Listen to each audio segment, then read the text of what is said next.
is more a reward system, a bonus system, a loyalty system, or could even take it even further to gamification.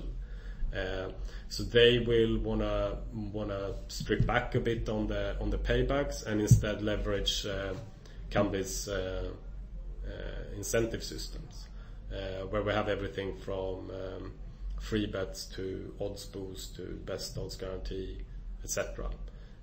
So I think these two tools together really they offer the flexibility for the operator to approach quite different, all the way to commercial strategies, I would say, on how to win market shares.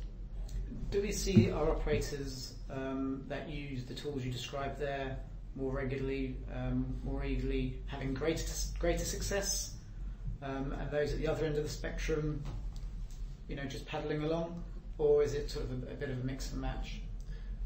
No, I would say definitely the former. I think in general what we see that, and I think it's true anywhere, where we work with an operator that really has done the strategic work themselves.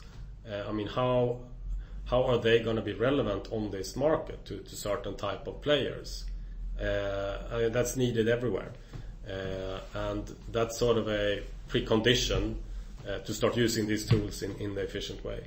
So I wouldn't only say that it's just start using these tools and you will be successful, but you need to get your strategy right, and then Kambi will offer the right flexibility for you to be able to implement whatever that strategy is. And that's true on the UI. It's not just you'll be successful if you start building a bit of your own UI. I would even advise against that.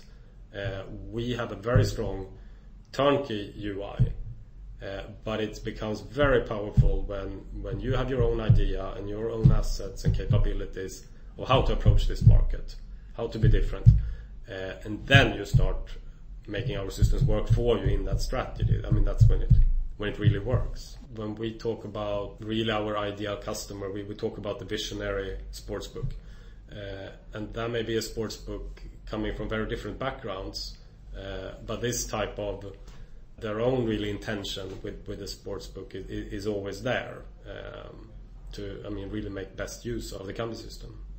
Touched on probably the answer to this next question, but just to kind of sum it up, it's often said that take an outsourced solution, a supplied solution stifles innovation. Everyone looks the same standard product that everyone's offering. How would you answer that criticism of the outsourced model? Well, one thing is to begin with that we haven't seen that much innovation from the in-house sportsbooks the past 10 years. And the reason for that I think is quite simple. It is that just to produce the core of a regulated sportsbook that is going to be available in 10 plus different markets to 10 plus different type of countries with different end users, that requires a lot of focus and time. And you cannot not do that. Then you have no business. And you have to, as an operator, always of course think about, well, one thing is 5 years from now, but you have to also protect the revenues that running through your system right now. That has left very little time left and money left to invest in the new things.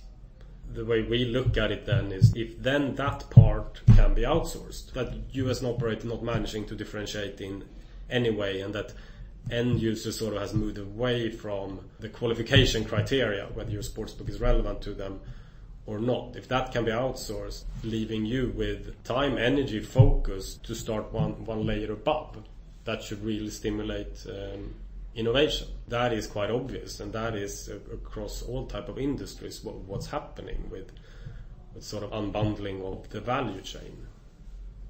Someone once said to me that he agreed with that statement, that you needed to own your own technology in order to innovate and to own your own product development timelines and so forth. But he's since come around to the idea that you don't need to own your technology, you just have to have some control over it. Would you agree with that, that by not having to own it but having some control over it, that you have the platform then to innovate?